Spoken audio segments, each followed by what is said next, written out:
اپنے رب کو غافل نہ سمجھو. انما یؤخرہم لیوم تشخص فیہ الابصار، جس دن آنکھیں پھٹ جائیں گی وہ دن تیرے رب نے فیصلے کا رکھا ہوا ہے اور اس نے آنا ہے، اسے کو روک نہیں سکتا.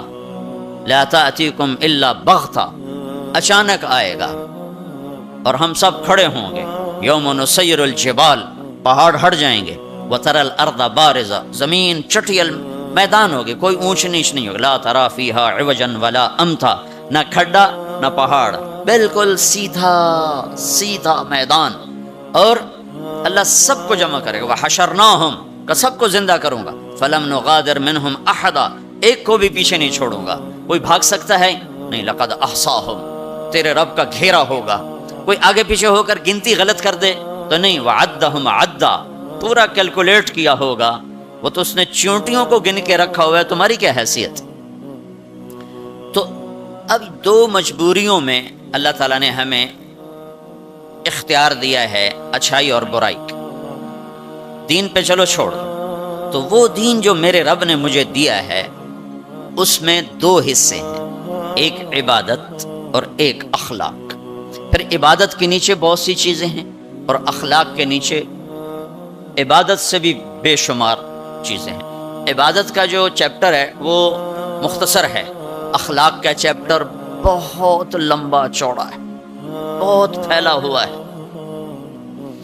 تو عبادت ہماری بنیاد ہے جس میں لا الہ الا اللہ، اس نے میرے نبی نے فرمایا بنی الاسلام علی خمس، اسلام کی بنیاد 5 چیزیں ہیں.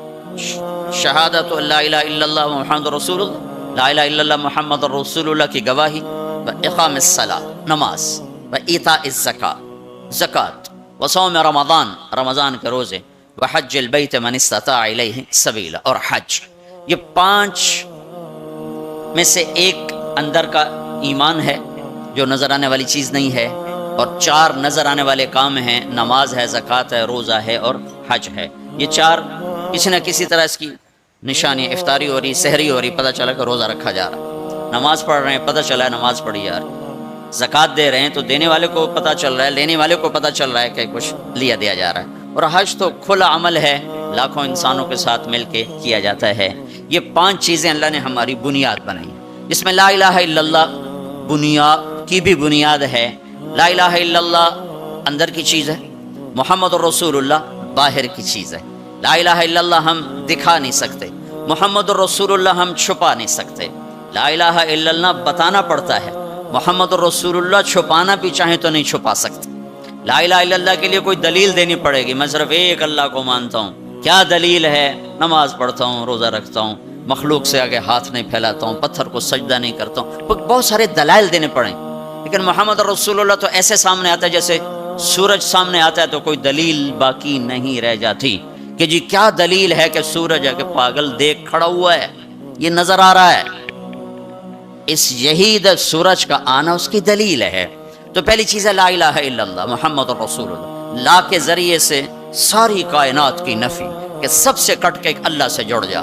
مشرق لا، مغرب لا، شمال لا، جنوب لا، آسمانوں پہ لا، زمینوں پہ لا، پتھروں پہ لا، پہاڑوں پہ لا، نوری پہ لا، ناری پہ لا، آفتابی پہ لا، خاکی پہ لا. لا کو ایسے پھرایا ہے میرے اللہ نے کہ اپنے سوا ہر شے کو کاٹ کے رکھ دیا ہے کہ یہ کچھ نہیں، سب اللہ ہے. 0 0 0 لکھتے جاؤ، ساری کاپی بھر دو تو آپ نے کچھ بھی نہیں لکھا.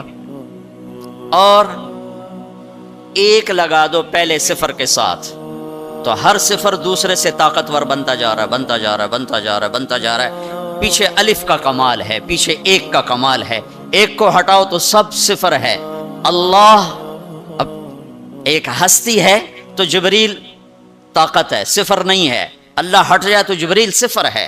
میکائیل، اسرائیل، اسرافیل طاقت ہیں اگر اللہ ہے. اللہ پیچھے ہٹ جائے تو یہ تینوں 0 ہیں.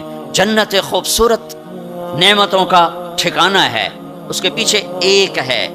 اللہ پیچھے ہٹ جائے تو جنت بھی 0 ہے، اللہ پیچھے ہٹ جائے تو جہنم بھی 0 ہے، اللہ پیچھے ہٹ جائے تو زمین آسمان کچھ نہیں ہے. لا کے ذریعے سے ہر چیز کو توڑ کر دل کا قبلہ اللہ بنا اور چہرے کا قبلہ بیت اللہ بنا تو تب تیری نماز مکمل ہوگی، تب تیرا ایمان مکمل ہوگا. اس وقت دل کا قبلہ اللہ نہیں ہے، وہ پیسہ ہے. پیسہ ہے.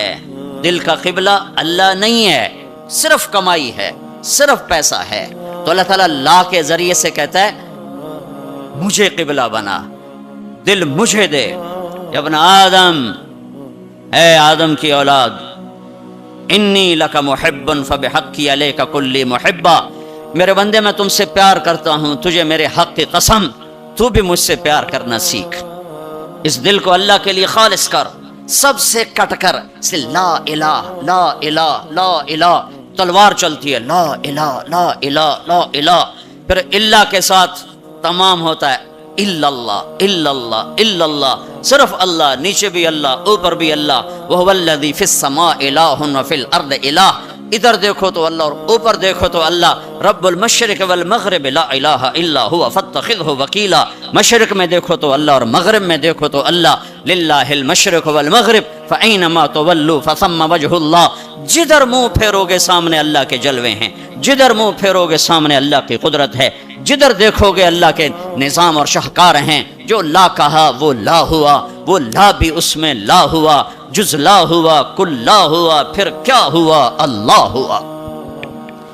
یہ حج سے پہلے سیکھنے کی چیز، حج کر کے زندگی کیوں نہیں بدل رہی؟ وہ بغیر سیکھے جا کے بیٹھ جاتے، پہلی جماعت کے بچے کو ایم اے کا پرچہ پکڑا دو، لو جی حل کرو۔ حج پر جانے سے پہلے بہت سی تیاری ہے، جیسے اب یہ آپ کو ظاہری تیاری کے لیے جمع کر رہے ہیں، یہ لے جانا ہے وہ لے جانا ہے، یہ لے جانا ہے وہ لے جانا ہے، یہ نہیں لے جانا وہ نہیں لے جانا۔ اسی طرح اللہ کے دربار میں جانے کے کچھ اور آداب ہیں۔ دربار شاہی میں جانا ہو تو اس کے آداب ہیں، وہ لا الہ الا اللہ سے شروع ہو رہے ہیں۔ لا الہ الا اللہ یہ اللہ کو دل میں اتارنے والا، محمد الرسول اللہ یہ اس وجود میں ڈھلنے کی محنت۔ میں کہا کرتا ہوں لا الہ الا اللہ پاسپورٹ ہے اور محمد الرسول اللہ ویزا ہے۔ لا الہ الا اللہ کے بغیر سفر نہیں ہو سکتا، محمد الرسول اللہ کے بغیر انٹری نہیں ہو سکتی۔ ابھی میں 10-12 ملکوں کا سفر کر کے آ رہا ہوں، ہر جگہ پاسپورٹ، یہ جی ویزا، یہ جی جاؤ جی، پاسپورٹ دکھاؤ حاضر، ویزا بھی دکھاؤ، یہ جی اچھا جی جاؤ جی۔ تو لا الہ الا اللہ، اللہ نے آپ کو پاسپورٹ بنانے کی تکلیف نہیں دی، بنا کے دے دیا۔ ان سے پوچھو جو نئے مسلمان ہوتے ہیں۔ ایک دفعہ ہماری جماعت سوات میں تھی، تو ایک نوجوان اسٹریٹ لائٹ کے نیچے پڑ رہا تھا، تو ہمارے ایک ساتھی نے، پتہ تو لگتا نہیں شیو کیا ہوا ہے، مسلمان ہے ہندو ہے کون ہے کیا پتہ چلتا، تو اس نے اس کو دعوت دینی شروع کر دی۔ وہ سنتا رہا، پھر کہنے لگا، وہ ذرا ادھیڑ عمر تھے، کہا بابا جی آپ خوش قسمت ہیں، آپ مسلمان ہیں، مجھے پتہ ہے ہندو مذہب کوئی مذہب نہیں، پتھر کی پوجا ہے، لیکن اگر میں کلمہ پڑھتا ہوں تو مجھے 70 رشتے توڑنے پڑتے ہیں، اور آگے کوئی ایک مسلمان نہیں جو مجھے قبول کرے، مجھے قبول کرنے والا کوئی نہیں، اور جن 70 رشتوں کو توڑوں گا اس کا آگے مسلمانوں کے پاس متبادل کوئی نہیں۔ مجھے پتہ ہے ہمارا کوئی مذہب نہیں ہے، لیکن میں بندھا ہوا ہوں۔ تو ہم اللہ کا شکر ادا کریں، پاسپورٹ اس نے بنا کے دے دیا۔ اب کہتا ہے ویزا تو لگوا لو، یہ اتنا تو کرو کہ ویزا تو لگواؤ، کم از کم میرے نبی کے سانچے میں تو ڈھل کے آؤ۔ اشبہت اعدائی فصرت احبہم اذ کان حبی منک حبی منہم۔ ابو نواس ایک شاعر ہے، وہ اپنے محبوب سے کہہ رہا ہے کہ تو دشمن کے روپ میں آئی تو مجھے دشمنوں سے بھی پیار ہو گیا، تو نے میرے دشمن کا روپ دھارا تو مجھے دشمنوں سے بھی عشق ہو گیا، کہ تیری جھلک جہاں بھی ہوگی مجھے وہ پیاری لگے گی۔ تو یہ پہلا سبق ہے لا الہ الا اللہ محمد رسول اللہ۔ لا الہ الا اللہ اتنا اندر میں اترے کہ وہ بیج کی طرح اور گٹھلی کی طرح اپنی کونپل کو باہر نکالے، پھر وہ محمد رسول اللہ درخت بن کر پورے وجود پر چھائے اور پوری زندگی پر چھائے۔ تو یہ پہلی محنت۔ پھر اس کے بعد نماز ہے جو 5 وقت اللہ تعالیٰ نے فرض فرمائی، 50 دینی 5 تھیں، شروع 50 سے کیا۔ جب 5 ہی دینی ہے تو 5 سے ہی شروع فرماتے، میرے حبیب 5 نماز ہیں، 50 پتہ ہے نہ پڑھی جا سکتی ہیں نہ دینی ہیں، صرف اس کی عظمت اور اہمیت بٹھانے کے لیے کہ وما خلقت الجن والانس الا لیعبدون۔ اس آیت کو ذہن میں بٹھانے کے لیے کہ نماز تو دوں گا 5، لیکن مطالبہ ہوگا 24 گھنٹے میں وہ زندگی گزارو جو نماز والی ہے. جیسے نماز میں تم ادھر ادھر نہیں دیکھتے ہو، تو تم جب باہر جاؤ تو تمہاری آنکھ حرام نہ دیکھے، اور نماز میں تم ہاتھ ایسے باندھ کے کھڑے ہو تو نماز کے باہر تمہارے ہاتھ ظلم کے فیصلے نہ لکھیں، ظلم کے فیصلے نہ لکھیں. جب ترازو غلط چلتا ہے تو یہ ظلم کا ہاتھ استعمال ہوا ہے. جب تمہاری زبان صرف چند مخصوص بول سکتی ہے، ادھر ادھر کا بولے گی تو نماز ٹوٹ جائے گی. ایسے جب تو نماز کے باہر ہو تو ایسا بول نہ بولو جس سے لوگوں کے دل ٹوٹ جائیں. ایسا بول جس سے نماز ٹوٹے، اس سے آدمی بڑی احتیاط کرتا ہے. لیکن ایسا بول جس سے اگلوں کے دل ٹوٹتے نہیں، جل کے راکھ ہو جاتے ہیں. وہ صبح سے شام تک زبان زبان زبان. نماز، اور نماز اللہ نے 5 وقت مانگی. پھر اپنے حبیب پر تہجد فرض کی، قم اللیل الا قلیلا. میرے نبی باقیوں کے لیے نفل، آپ کے لیے فرض.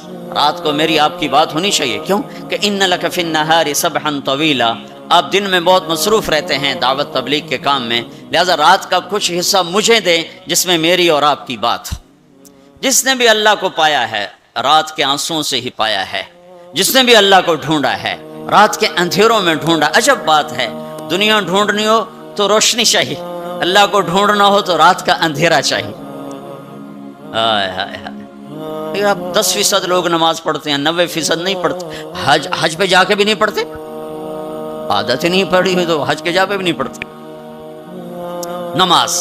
تیسری چیز ہے زکوٰۃ، جو اللہ نے مالدار پر فرض کی.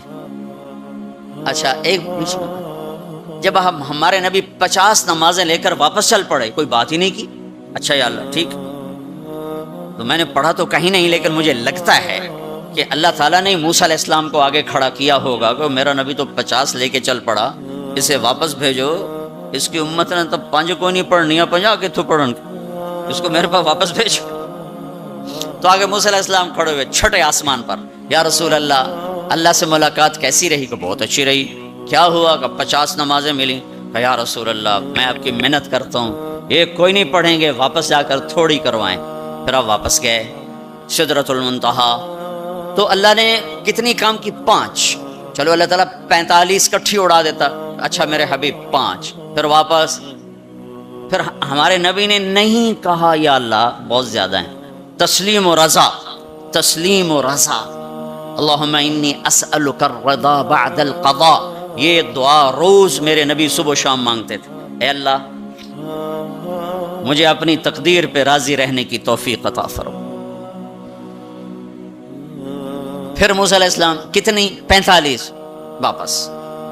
پھر 5، پھر 5، پھر 5. اڑتے گئے 5 رہ گئے. پھر آگے موسیٰ علیہ السلام کھڑے ہوئے. یا رسول اللہ کتنی؟ 5. کہا نہیں واپس جائیں، کوئی نہیں پڑھیں گے. کہا نہیں اب مجھے شرم آتی ہے، 5 ختم ہو رہی ہیں.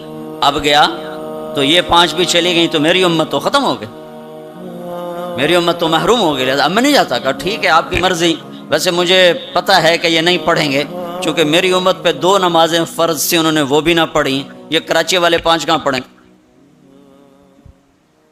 موسیٰ علیہ السلام چونکہ تجربہ کر چکے تھے. ہمارے نبی نے فرمایا نہیں اب مجھے شرم آتی ہے، اب میں نہیں واپس جاؤں. جس نے پڑھنا ہوگا پڑھے گا، نہیں پڑھنا ہوگا نہیں پڑھے.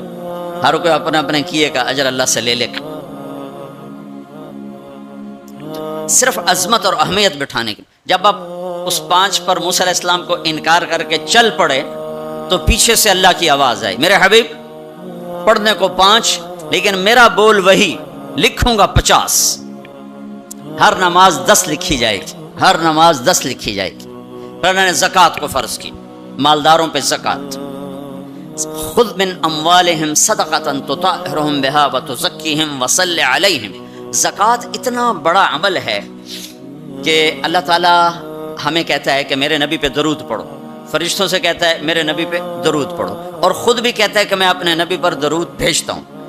اللہ کی طرف اب درود کی نسبت وہ رحمت ہے، اور فرشتوں کی طرف ہماری طرف درود کی نسبت دعا ہے جو ہم کرتے ہیں، صلی علی محمد وعلی آل محمد. تو اللہ تعالیٰ نے ہمیں آپ کو، پوری دنیا کے اہل ایمان کو، فرشتوں کو حکم دیا کہ میرے نبی پر درود پڑھو، اور خود بھی پڑھتا ہے ان اللہ وملائکتہ یصلون علی النبی. جو لوگ اللہ کے نام پہ خرچ کریں گے تو اللہ تعالیٰ کہہ رہا ہے وصلی علیہم، اے میرے حبیب ساری امت پر نہیں، جو تیری امت میں میرے نام پہ خرچ کریں گے ان پہ تو درود پڑھ۔ اگرچہ یہاں صلی دعا کے معنی میں ہے کہ تو ان کے لیے دعا کر، آپ ان کے لیے دعا فرمائیں۔ تو مال خرچ کرنے والوں کے لیے اللہ اپنے حبیب سے فرما رہے ہیں کہ ان کے لیے آپ دعا کریں، صلی علیہم ان صلاتک سکن لہم۔ آپ کی جو دعا ہوگی اور آپ کی جو صلات ہوگی، جو آپ کا درود ہوگا، دنیا اور آخرت کے سارے مسائل ان کے حل کر کے لے جائے گا، ان کی دنیا بھی سکھی کر دے گا، ان کی آخرت بھی سکھی کر دے گا۔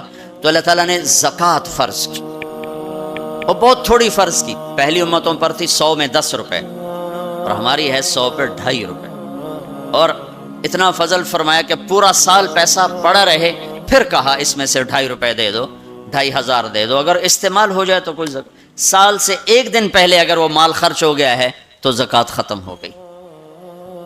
اور 82 دفعہ قرآن میں مال خرچ کرنے کا حکم آیا، 82 دفعہ، اور اللہ تعالیٰ نے ترغیب دی ہے کہ مالدار فقیروں پہ خرچ کریں۔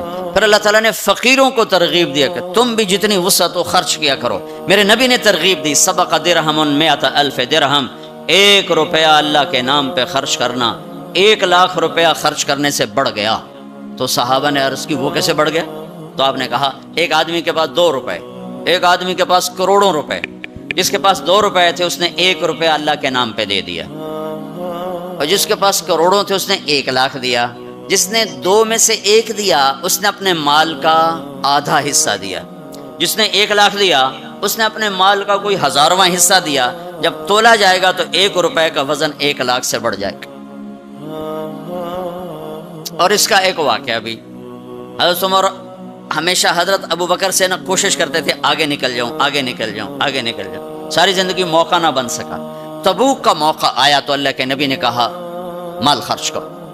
عثمان رضی اللہ تعالیٰ عنہ 10,000 لشکر کا سارا سامان تیار کیا، ان کی سواریاں، ان کا راشن کے لیے تھیلوں کو بند کرنے کے لیے دھاگے تک اپنے گھر سے دیے، اور 300 دینار اوپر دیے۔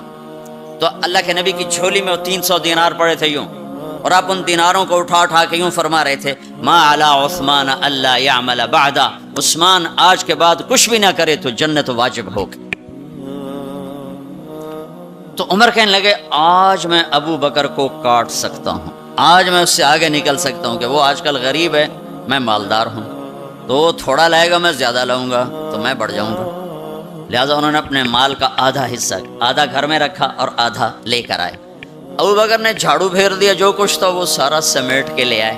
جب دونوں پراپرٹی سامنے رکھی گئیں تو حضرت عمر کی بہت زیادہ نظر آ رہی، ابو بکر کی بہت تھوڑی نظر آ رہی، لہذا حضرت عمر بڑے اطمینان میں کھڑے کہ آج جیت خطاب کے بیٹے کی ہے۔ میں قربان جاؤں، اللہ رسول تو جانتے ہیں کہ کون کیا کر کے آیا ہے، تو میرے نبی نے سوال ہی بدل دیا جو اس موقع کا سوال ہی نہیں۔ کوئی آدمی مسجد میں چندہ دینے جائے، مدرسے میں چندہ دینے جائے، کہا جی مول صاحب یہ 1 لاکھ روپیہ ہے مدرسے کے لیے، مسجد کے لیے۔ آگے مولوی صاحب کہیں پیچھے کتنے پڑے ہوئے ہیں، تو کہے گا اے بھی واپس کرو، میں تو تھوڑی نیت ہے جو کوئی چکر لگتا ہے کہ تسی ٹھیکیدار ہو، مگر علی شاید ابھی پیچھے کتنے پے ہیں۔ یہ موقع کا سوال ہے ہی نہیں۔ مولوی صاحب کو چاہیے جی جزاک اللہ، یہ لیجیے رسید، بسم اللہ، پھر بھی موقع آئے تو دیتے رہیں۔ تو میرے نبی نے پوچھنا یہ تھا ابو بکر کتنا لائے ہو، عمر کتنا لائے ہو، اور یہی اس موقع کا سوال ہے۔ لیکن اللہ رسول جانتے ہیں کہ کس کے مال میں وزن زیادہ ہے، تو میرے نبی نے سوال بدل دیا، فرمایا عمر ما خلفت، واہ واہ عمر پیچھے کیا چھوڑ کے آئے ہو؟ تو حضرت عمر تو وہیں دھڑم ہو گیا گا، میں گیا، سوال سے ہی وہ پتہ چل گیا، بات میری کلی اڑ گئی وکٹ۔ عمر ما خلفت یا ما ترکت لأہلک، یہ دونوں الفاظ ہیں، پیچھے گھر والوں کے لیے کیا چھوڑا؟ تو پہلے حضرت عمر بڑے جوش میں کھڑے تھے، پھر ایک دم ڈھیلے ہو گئے، کہنے باجی آدھا چھوڑا ہے آدھا لایا ہوں۔ پھر آپ نے کہا ابا بکر ما خلفت یا ما ترکت لأہلک، ابو بکر تو پیچھے چھوڑ کے کیا آیا، بچوں کے لیے کیا چھوڑ کے آیا؟ تو انہوں نے کہا ترکت اللہ و رسول، میں تو اللہ اس کے رسول کو چھوڑ کے آیا ہوں، باقی سب کچھ لے آیا۔ تو اس پر عمر کہنے لگے ابو بکر میں نہیں تجھ سے آگے بڑھ سکتا، کوئی بھی تجھ سے آگے نہیں بڑھ سکتا۔ اور اگلی سنو،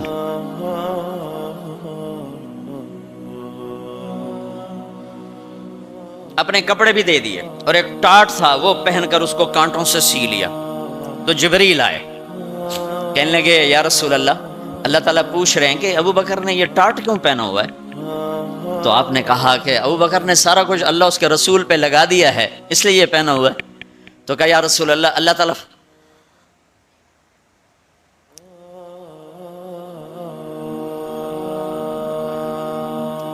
تعالیٰ فرما رہے ہیں ابو بکر سے پوچھو مجھ سے راضی تو ہے،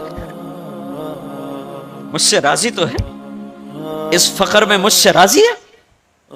میں تو اتنا سفر کر کے آیا ہوں، حالانکہ ابھی 4 دن پہلے میں 12 ملکوں کا 10 ملکوں کا سفر کر کے آؤں، ساری ہڈیوں میں درد ہے، میں اس لیے آیا ہوں کہ چلو کوئی بخشش کا بہانہ مل جائے، کوئی بخشش کا بہانہ مل جائے، اللہ راضی ہو جائے۔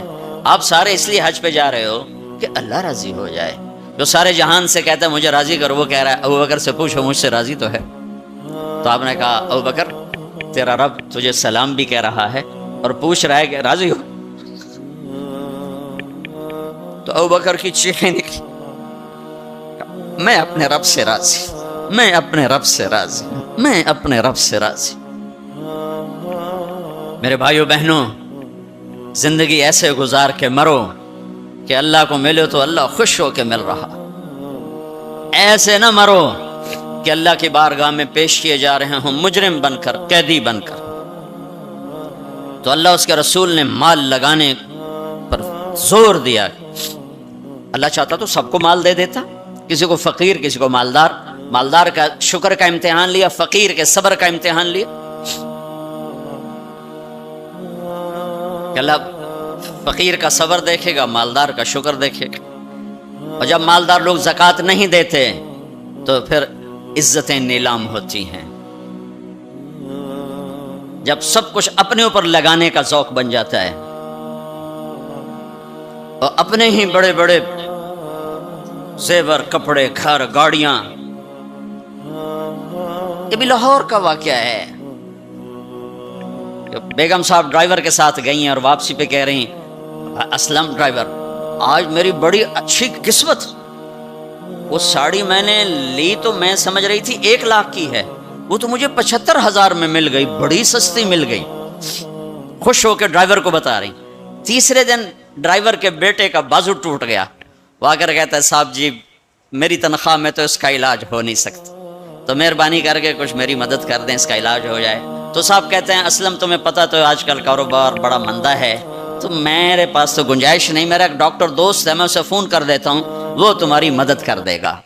جب اس طرح ہوتا ہے تو پھر ڈاکے، چوریاں، قتل و غارت شروع ہوتے ہیں۔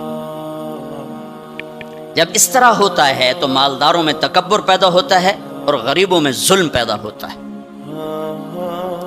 تو زکوٰۃ ایک بہت بڑا عمل ہے،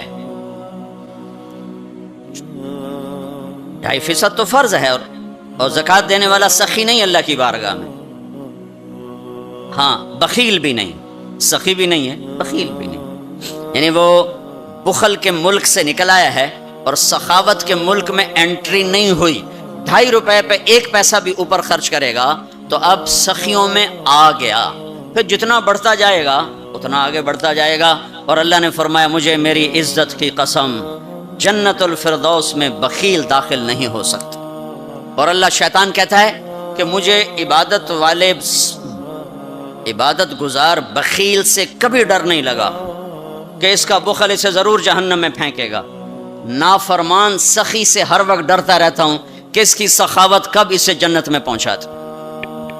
آپ نے سامری کا نام تو سنا ہوا ہے، قرآن میں بھی ہے، جس نے موسیٰ علیہ السلام کی قوم کو گائے کے بچے کی پوجا پہ لگا دیا، بچڑے کی۔ اللہ نے کہا سب کو قتل کرو، سارے پکڑے گئے، قتل کیے گئے۔ سامری بھی آ گیا، موسیٰ علیہ السلام نے کہا قتل کرو، جبریل آ گیا، موسیٰ اللہ تعالیٰ کہہ رہے ہیں اسے قتل نہ کرو، یہ اپنی موت آپ مرے گا۔ تو موسیٰ علیہ السلام کہنے لگے جو سارے کفر کا سبب بنا اسے کیوں چھوڑ رہے ہیں؟ تو اللہ تعالیٰ نے کہا سخی ہے، سخی کو قتل کرنا مجھے اچھا نہیں لگتا، چھوڑ دو، اپنی موت آپ مر جائے گا۔ کافر کو سخاوت قتل سے بچا گئی، جب ایمان والا کوئی مرد عورت سخی ہوگا تو اللہ کی بارگاہ میں کیسے اونچے مرتبے لے کر جائے۔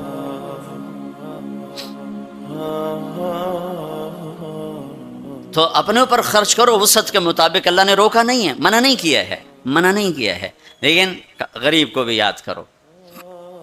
زکوٰۃ کو فرض قرار دیا اور آپ نے فرمایا جس نے مزدور سے کام لیا اور اس کو مزدوری نہ دی، یہ تمہارے کراچی میں ہر وقت ہو رہا ہے، ہر جگہ ہو رہا ہے، جتنا بڑا کوئی طاقتور ہے اتنا وہ اپنے نوکروں پر ظالم بھی ہے، جابر بھی ہے، اور ان کے حقوق بھی مارتا ہے، فریاد ہی نہیں کر سکتا۔ میرا پنجاب کا زمیندارہ ماحول سارا ایسا ہی۔ تو آپ نے فرمایا جس نے مزدور سے کام لیا اور اسے موقع پہ تنخواہ نہ دی اور اس کے پیسے مار لیے، تو اس مزدور کا قیامت کے دن میں وکیل بنوں گا، میں اس کا کیس لڑوں گا، اور جس کا کیس میرے نبی نے لے لیا پھر اگلا کوئی بچ کے جا سکتا ہے کہیں؟ اب مزدور کا پسینہ خشک ہونے سے پہلے اس کے ہاتھ میں پیسے پکڑا دو۔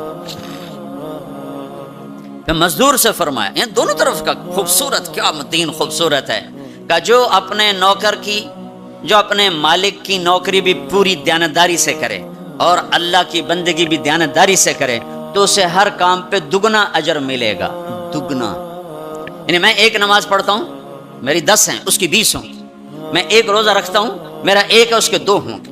میں ایک قرآن ختم کرتا ہوں، میرا 1 ہے، اس کے 2 ہوں گے۔ کہ ایک طرف اپنے مالک کے ساتھ دیانتداری سے نوکری کر رہا ہے اور ایک طرف اپنے اللہ کے ساتھ دیانتداری سے بندگی کر رہا ہے، دگنا اجر ہو جائے گا۔ تو مال خرچ کرنا یہ تیسری بنیاد۔ چوتھی بنیاد ہے روزہ۔ لا الہ الا اللہ یہ کلمہ تعارف ہے، کلمہ معرفت ہے۔ نماز اس تعارف کو محبت میں بدلنے کا ذریعہ ہے۔ زکوٰۃ لا الہ الا اللہ یہ تعارف ہے۔ نماز یہ تعلق پیدا کرتی ہے، زکوٰۃ یہ محبت پیدا کرتی ہے، اور روزہ یہ عشق پیدا کرتا ہے۔ یہ یوں ترتیب چل رہی ہے ایسے۔ ایک دم حج پہ ہم چڑھ جاتے ہیں، یہ پچھلی سیڑھیاں طے نہیں کرتے، جیسے جاتے ہیں ویسے ہی واپس آ جاتے ہیں۔ تو لا الہ الا اللہ محمد رسول اللہ یہ تعارف کا کلمہ ہے، تعارف ہو رہا ہے، پہچان ہو رہی۔ جیسے میرا باپ کا ایک تعارف ہو رہا ہے، چہروں سے ہم پہچان رہے ہیں ایک دوسرے کو، کسی کو ہم نام سے پہچانیں گے، پھر ملتے رہیں گے تو تعلق بن جائے گا، ایک دوسرے پر خرچ کریں گے تو وہ محبت بن جائے گی۔ تو لا الہ الا اللہ محمد رسول اللہ یہ کلمہ معرفت ہے، پہچان۔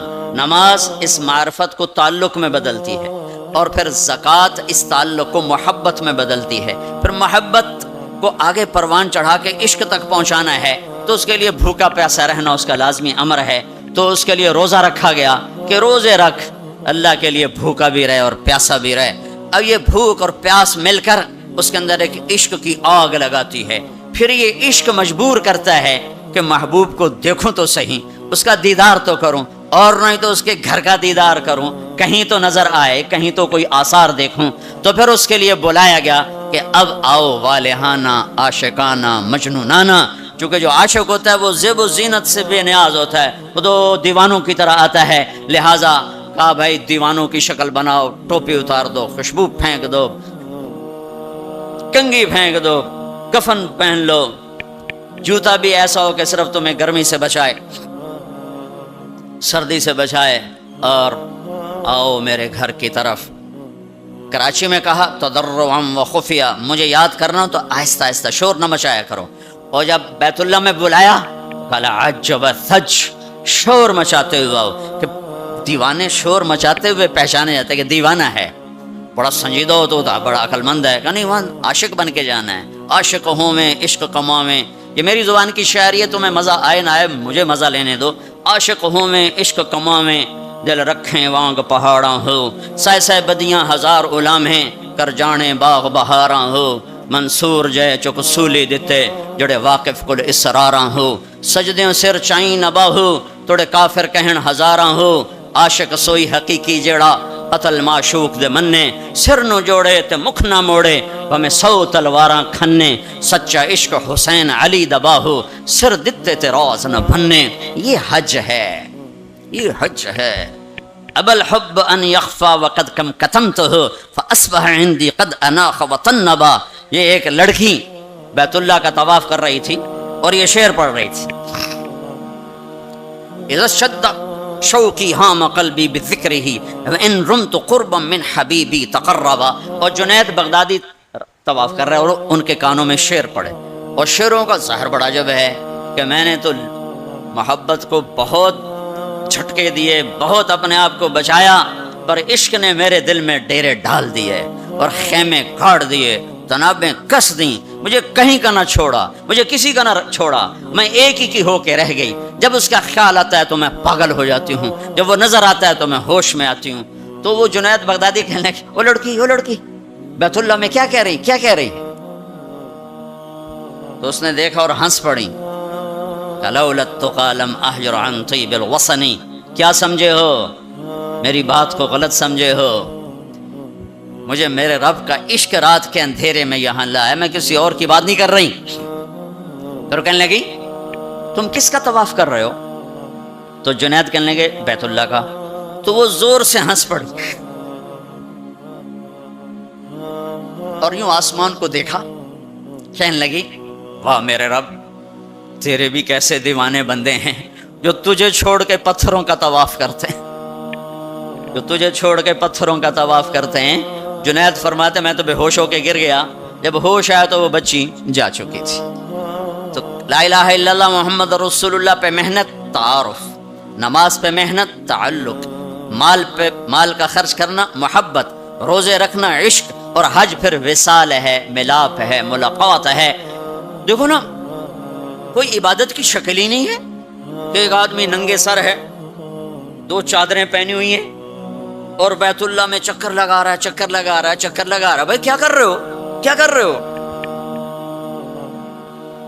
کہ اونچے کوٹھے تے چڑھ دیکھا، ابھا دیکھا لمحہ دیکھا، ڈٹھی دل کو دیواں ٹیکا، سجن مل سم کے مر پوساں. یہ طواف ہے کہ میں تو کبھی دائیں دیکھتی ہوں، کبھی بائیں دیکھتی، کبھی آگے کبھی پیچھے، کہیں میرا محبوب نظر آئے، نہ نظر آئے تو میں مر جاؤں گی، جان کی بازی ہار بیٹھوں گی. میں محبوب کی تلاش تیرے کوچے اس بہانے، مجھے دن سے رات کرنا، کبھی اس سے بات کرنا، کبھی اس سے بات کرنا.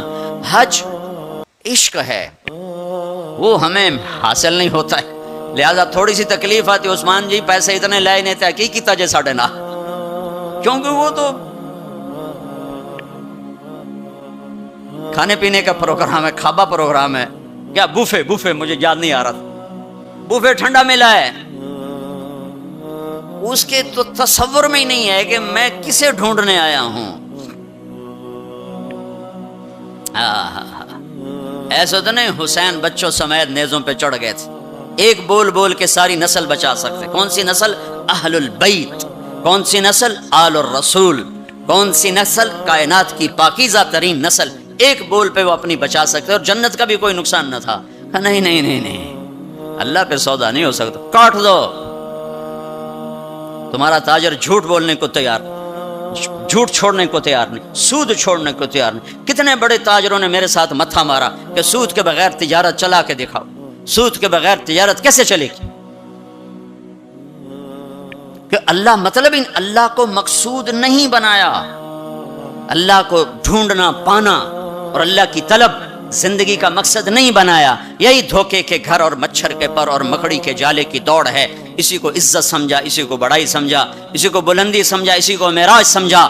آج آنکھ بند ہوگی تو پتہ چلے گا کہ میں تو کسی بہت بڑے دھوکے کا شکار ہو کے آیا ہوں. اس لیے قیامت کا دن کو یوم التغابن بھی کہتے ہیں. تغابن کے نام پر سورت اتری ہے کہ اس دن لوگوں کو پتہ چلے گا ہائے دھوکے میں رہ گئے.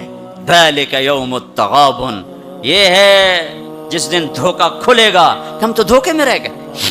تو بھائیو بہنوں، حج کا اصل موضوع سمجھو، اللہ کو پانا اور اللہ کے لیے جینا اور اللہ کے لیے مرنا اور اللہ پہ مٹ جانا. یہ حج کا مغز ہے، یہ حج کی روح ہے. باقی اس کے اعمال ہیں، کچھ سفر کی ضرورتیں ہیں، کچھ وہاں رہنے کی ضرورتیں ہیں، کچھ حج کے جو شرعی اعمال ہیں کچھ ان کی ضرورتیں ہیں. لیکن جو حج کی روح ہے وہ ہے اللہ کو ڈھونڈنا، قبلہ بدلنا. قبلہ یہ دل اللہ کو دینا. ایک صحابہ نے پوچھا یا رسول اللہ الاسلام، یا رسول اللہ اسلام کیا ہے؟ آپ نے کہا ان تسلم قلبک للہ، دل اللہ کو دے دے، یہ اسلام ہے، دل اللہ کو دے دے، یہ اسلام ہے۔ تو بھائیو بہنوں، طے کر کے جاؤ کہ زندگی کو بدل کے واپس آنا۔ اتنے سال اپنی مرضی کے گزار لیے، تو اب اللہ سے مل کے آ رہے ہیں، تو اب باقی زندگی اس کی مرضی پہ گزار دیں گے۔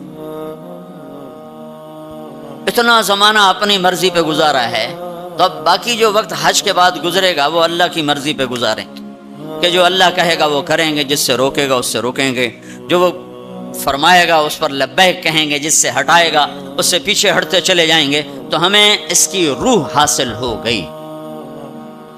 یہ عبادات ہیں، اور عبادات میں یہ سب سے عالی شان اللہ نے عبادت بنائی ہے الحج۔ اور ایک اور میں نے غور کیا، اللہ تعالیٰ نے نماز فرض کی تو فرمایا کہ ان الصلاۃ علی المؤمنین کتابا موقوتا، نماز ایمان والوں پر فرض ہے، اس میں اللہ کا نام کوئی نہیں ہے۔ کتب علیکم الصیام کما کتب علی الذین من قبلکم، تم پہ روزے فرض ہیں، اللہ کا نام اس میں کوئی نہیں ہے۔ من شہد منکم الشہر فلیصم، رمضان کا چاند دیکھو تو روزہ رکھو، اس میں اللہ کا نام کوئی نہیں ہے۔ لیکن جب اللہ نے حج کو فرض کیا تو اب میں وہ آیات دوبارہ پڑھ، ان الصلاۃ کانت علی المؤمنین کتابا موقوتا، نماز فرض۔ کتب علیکم الصیام کما کتب علی الذین من قبلکم، روزہ فرض۔ اقیموا الصلاۃ وآتوا الزکاۃ وانفقوا، زکوٰۃ فرض۔ اور جب اللہ تعالیٰ حج فرض فرمانے لگے تو اس کو یوں پیش کرتے، کتب علیکم الحج، تم پہ حج فرض ہو گیا، یہ نہیں۔ وَلِلَّهِ عَلَى النَّاسِ حِجُّ الْبَيْتِ مَنِ اسْتَطَاعَ إِلَيْهِ سَبِيلًا وَمَنْ كَفَرَ فَإِنَّ اللَّهَ غَنِيٌّ عَنِ الْعَالَمِينَ۔ جس طرح اللہ نے حج کو پیش کیا ہے، کسی عمل کو ایسے پیش نہیں کیا۔ جس طرح اللہ پاک نے حج کو فرض بنا کے پیش کیا ہے، کسی فرض کو ایسے پیش نہیں کیا کہ نام ہی اپنا ہے، وَلِلَّهِ وَلِلَّهِ وَلِلَّهِ۔ اور یہ جو لام ہے، پہلے لام پھر اللہ، تو بن گیا للہ۔ تو لام کے یہاں دو مطلب ہیں، للہ، بھائی حج کیوں کر رہے ہو؟ اللہ کے لیے کر رہا ہوں، اور کوئی حاجی تو نہیں کروانا، اللہ کے لیے کر رہا ہوں۔ وَلِلَّهِ، بھائی کدھر جا رہے ہو؟ احرام باندھا ہوا ہے، پتہ ہے حج پہ جا رہے ہیں، وہ بھی کہے گا حج پہ جا رہا ہوں، یہ کہے گا عمرے پہ جا رہا ہوں، لیکن اللہ نے تاثر کیا دیا ہے لام کے ذریعے سے، وَلِلَّهِ، کہاں جا رہے ہو؟ کہا جی میں اللہ کی ملاقات پہ جا رہا ہوں، اللہ نے بلایا ہے تو میں ملاقات کے لیے جا رہا ہوں، وَلِلَّهِ۔ اتنی خوبصورت ابتدا ہے۔ اور پھر آگے حج فرض کرنا ہے ایمان والوں پر، اور ایمان والوں میں مالداروں پر، اور مالداروں میں صحت مند پر۔ تین شرطیں ہیں، ایمان بھی شرط ہے، مال بھی شرط ہے، صحت بھی شرط ہے۔ مال والا ہے، صحت کوئی نہیں، حج ساقط۔ ایمان والا ہے، مال کوئی نہیں، حج معاف۔ تو یہ تین، ایمان بھی ہو، مال بھی ہو، صحت بھی ہو۔ لیکن اللہ نے پیش کیسے کیا ہے؟ وَلِلَّهِ عَلَى النَّاسِ، علی الناس میں کافر، مسلم، مشرک، مومن، سب، مالدار، غریب، فقیر، امیر، سب، بیمار، صحت مند، سارے، معذور، دوسرے، سارے، علی الناس، علی الناس۔ ہے کوئی میرے بندوں میں جو اپنے رب سے ملاقات چاہتا ہو؟ ہے کوئی جو اللہ کی ملاقات چاہتا ہو؟ انداز یہ ہے۔ اور آگے چونکہ صرف مالداروں کو اور صحت مند کو لینا ہے تو کہا حج البیت من استطاع الیہ السبیلا، اس کو آخر میں لائے، پہلے نہیں لائے، آخر میں لائے کہ ہاں بھائی تمہارے رب کی تمنا تو یہ ہے کہ سارے ہی آ جاؤ میری ملاقات کی۔ ایک واحد بادشاہ ہے جو فقیروں کا ہجوم دیکھ کے خوش ہوتا، جو سوالیوں کا ہجوم دیکھ کے خوش ہوتا ہے، باقی جتنے ہیں وہ سوالیوں کو دیکھ کے ڈانٹتے بھی ہیں، بھاگتے بھی ہیں، دروازے بھی بند کرتے۔ ایک اللہ ہے، عجب صفت ہے، مانگو تو خوش ہوتا ہے، نہ مانگو تو ناراض ہو جاتا ہے۔ مانگتے کیوں نہیں؟ سب سے آخری جنتی کو اللہ تعالیٰ بڑے مزے سے نکالے گا جنت، اسے ایک اعلیٰ درجہ دینا ہے جو اس کا سٹیٹس ہے، سب سے آخری جنت۔ تو تو اس کو اللہ تعالیٰ جہنم پر لائے گا، پیچھے کمر جلے گی، آگے جسم محفوظ. تو اس کے دل میں اللہ سوال پیدا کرے گا، یا اللہ کہ مجھے جہنم سے تھوڑا باہر نکال دے، تیری بڑی مہربانی. تو اللہ کہے گا اور کچھ پھر مانگو گے؟ کہ نہیں بالکل نہیں مانگتا ہوں. تو اللہ اس کو جہنم سے باہر نکال دے. تو آگے تھوڑی سی جنت دکھا دے. اب آدمی کی حرص و حوث تو ختم ہو نہیں سکتی. تھوڑی دیر بعد کہے گا یا اللہ وہ چھوٹی سی جنت مجھے دے دے، تیری بڑی مہربانی. تو اللہ کہے گا پھر اور تو نہیں مانگے گا؟ کہ نہیں بالکل تیری عزت کی قسم نہیں مانگتا ہوں. تو اللہ وہاں پہنچا دے. تھوڑی دیر کے بعد ایک اور اس کو درجہ دکھا دے. جب ادھر دیکھے گا، پہلے آدمی پیدل کہتے اللہ سائیکل ہی دے دے. جب سائیکل آ جاتا ہے پھر کہتا ہے اللہ موٹر سائیکل دے دے. جب موٹر سائیکل آ جاتا ہے پھر کہتا ہے اللہ گڈی دے دے، چاہے سزوکی کیوں نہ ہوئے. جب سزوکی آ جاتی پھر اللہ ٹوٹا ہی دے دے. تو آدمی کا حرص آگے آگے جاتا ہے. تو تھوڑی دیر تک تو دیکھتا رہے گا، پھر چپ رہے، پھر کہے گا جی اللہ یہ مجھے درجہ دے دے، تیری بڑی مہربانی. تو اللہ فرمائیں گے پھر آگے تو نہیں مانگو گے؟ نہیں تیری عزت کی قسم آگے نہیں مانگتا. تو اللہ وہاں پہنچا دے. پھر اس کا اصلی مقام اس کو ظاہر کرے گا جہاں اس نے جانا ہے. وہ آخری جنتی، میرے نبی نے فرمایا میں آنکھوں سے دیکھ رہا ہوں، جہنم سے نکل رہا ہے اور جنت میں جا رہا ہے. اس کا نام ہوگا جوہینہ. میرے نبی نے بتایا اس کا قبیلہ ہوگا جوہینہ، عرب قبیلہ ہے، عرب. اور جب وہ اس کو وہ آخری جنتی، اس کو اس دنیا سے 10 گنا بڑی جنت اللہ عطا فرمائے گا، اس زمین سے 10 گنا بڑی. تو اللہ یوں دکھائے گا. تو اب وہ اس کو دیکھے گا تو اب جو نظر آ رہا ہے وہ حقیر ہو جائے گا.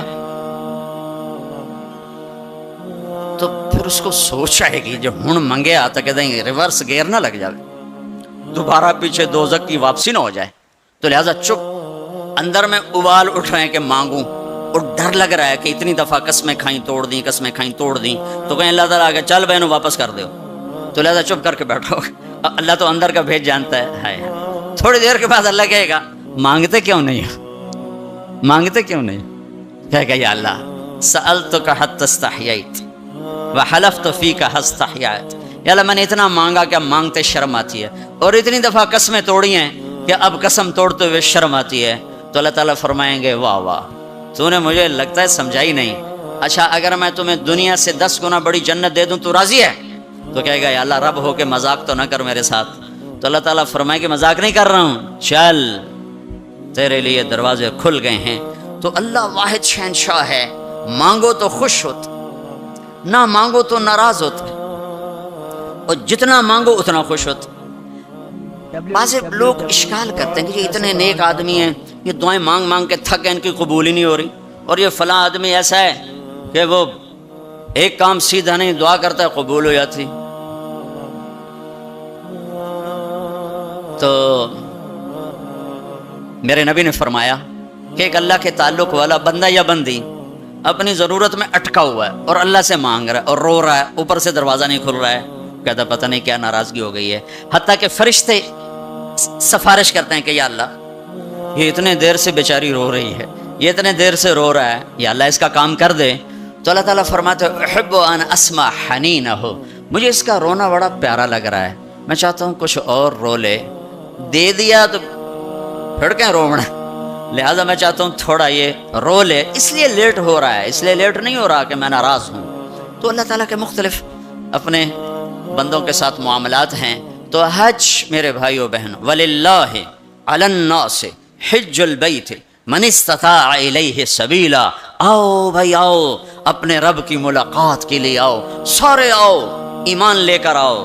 کافر کلمہ پڑھ لو اور کلمے والے تیاری کر لو. پھر آگے نرمی کر دی، اچھا بھائی جو آ سکتا ہے وہ تو ضرور آئے. اس پیشکش میں اتنی محبت تھی کہ سننے والے کو یہ شک پڑ سکتا تھا کہ لگتا ہے اللہ کو ہمارے حج کی ضرورت پڑ گئی ہے. تو پھر ومن کفرا، نہیں آؤ گے نا، یہاں کفر سے مراد کافر ہونا نہیں، ومن کفرا جو حج پہ نہیں آتا فإن اللہ لغنی عن العالمین، تو مجھے صرف تمہاری نہیں، مجھے تو کل کائنات کی پرواہ کوئی نہیں، تم نہیں آؤ گے تو کیا ہو جائے گا. تو آخر میں اپنی ذات کو صاف کیا ہے اور شروع میں اپنی محبت کا اظہار کیا ہے. تو بھائی بہنوں یہ نیت کر کے جاؤ کہ واپس والی زندگی وہ نہیں ہوگی جو پہلے تھی، وہ نہیں ہوگی جو پہلے تھی. تو اللہ کی ملاقات اس طرح ہو کہ ماضی اور حال اور ہو جائیں اور مستقبل اور ہو جائے، تو گویا ہم اللہ کی بارگاہ میں اپنی مہر لگوا کے آ گئے. یہ اسلام کا عبادت کا پہلو ہے. یہ عبادت کا پہلو اس وقت مکمل ہوگا جب اس کے ساتھ اخلاق کا پہلو جڑے گا، وہ ہے لوگوں کے حقوق ادا کر. سب سے انشاءاللہ میں اللہ کے نبی کا خطبہ پڑھ کے سناؤں گا عرفات میں. 3 دن آپ نے تقریر فرمائی، تینوں دن ایک ہی جگہ سے بیان شروع کیا. لوگو تمہاری عزتیں، تمہارے جان، تمہارے مال ایک دوسرے کے لیے حرام ہو گئے. کسی کی عزت پہ، کسی کے مال پہ، کسی کی جان پہ ہاتھ نہ ڈالنا. اور آخری جملہ ہے لا ترجعوا بعدی کفارا یضرب بعضکم رقاب بعض. دیکھو میرے بعد کافر نہ ہو جانا کہ ایک دوسرے کے گلے کاٹتے پھر رہے ہو. ایک دوسرے کے گلے کاٹتے پھرنا گویا میرے نبی کی نظر میں کافر ہو جانا ہے. یہ آخری جملہ تھا. اور پھر ایک اور آخر لا تسودوا وجہی یوم القیامہ. دیکھو مجھے قیامت کا دن تمہاری وجہ سے شرمندہ نہ ہونا پڑے، مجھے شرمندہ ہونے سے بچانا. یہ آپ کے خطبات کے آخری الفاظ ہیں. تو ایک تو اس کی تفصیل حج کیسے کرنا، وہ کتابیں موجود ہیں، سارے کو چھوٹے چھوٹے پمفلٹ موجود ہیں، آپ آسانی سے اس کو فالو کر سکتے ہیں. اور اگر اس میں کوئی اونچ نیچ ہو جاتی ہے تو مینا بکروں سے بھرا پڑا، 1 بکرا دے دو، 2 دے دو، 4 دے دو، 5 دے دو، جتنے مرضی دے دو ہو جائے گا. تو جب تم اتنے پیسے خرچ کر کے جا رہے ہو تو میرے نبی سے پوچھا گیا یا رسول اللہ سب سے بہترین حج کیا ہے؟ الحج والسج. سب سے بہترین حج ہے لبیک کہنا زور زور سے اور قربانی کرنا اپنی وسعت کے حساب سے، خون بہانا، قربانی کرنا. ہمارے نبی اگر اپنی طرف سے قربانی کرتے تو 1 بکرا ذبح کر دیتے، 1 دمبا ذبح کر دیتے، 1 مینڈا چھترا. ساری زندگی ہمارے نبی عید قربان پر 2 قربانیاں کرتے تھے، 2 چھترے، 1 اپنی طرف سے کرتے تھے اور 1 امت کی طرف سے کرتے تھے. ساری 2. لیکن جب آپ نے حج کیا تو آپ نے کتنی قربانیاں فرمائیں؟ آپ کی عمر مبارک 63 سال تھی. تو آپ اور حضرت علی کے اونٹ مشترکہ مل کر 100 تھے. 100. تو وہ 100 اونٹ میں سے آپ نے 63 اونٹ الگ کروا لیا، ہر سال کا 1 اونٹ. اور 1 اونٹ میں 7 قربانیاں ہوتی ہیں، 1 میں 7 ہوتی ہیں. پھر ان میں سے 5 کو الگ کیا، 5 میں سے 1 کو سامنے لایا گیا اور اس کو کھڑا کر کے آپ نے ذبح کیا. کھڑا کر اس کے یہاں یوں برچھا مارا. تو یہاں تو جانور ہو، بکرا ہو، اونٹ ہو، جب اس کو برچھا لگتا ہے تو وہ شور میں جاتا آ کرتا ہے. لیکن جب وہ اس اونٹ کو لگا نبی کے ہاتھ سے برچھا تو اس کی خوشی سے ہائے نکلی. اور پیچھے جو اونٹ کھڑے تھے ان میں جنگ شروع ہو گئی. ہر اونٹ رسی توڑ کے آگے بڑھ کے ذبح ہونے کی کوشش کر رہا تھا کہ کہیں میں پیچھے نہ رہ جاؤں، میں پہلے ذبح ہو جاؤں، میں پہلے ذبح. نہ شود نصیب دشمن کہ شود ہلا کے تیغت، سر دوستاں سلامت کے تو خنجر آزمائی. ہم آہوں آنے سہرا سر خود نہاد برکف با امید آن کے روزے بشکار خواہی آمد. کہ آج سارے جنگل کے ہرنوں کو انتظار ہے کہ آج ہمارا محبوب شکار کرنے آ رہا ہے. تو ہر ہرن گردن جھکا کے کھڑا ہے کہ میں ذبح ہو جاؤں، میں ذبح ہو جاؤں، میں ذبح ہو جاؤں. تو یہ شعر میرے نبی پہ فٹ آتا ہے کہ سارے اونٹوں میں جنگ شروع ہو گئی اور ہر ایک کا زور تھا میں ذبح ہو جاؤں، میں ذبح ہو جاؤں. آپ نے 63 اونٹ ذبح فرمائے اور برچھا پھینک دیا اور اپنی بیویوں کا حصہ اس میں نہیں رکھا.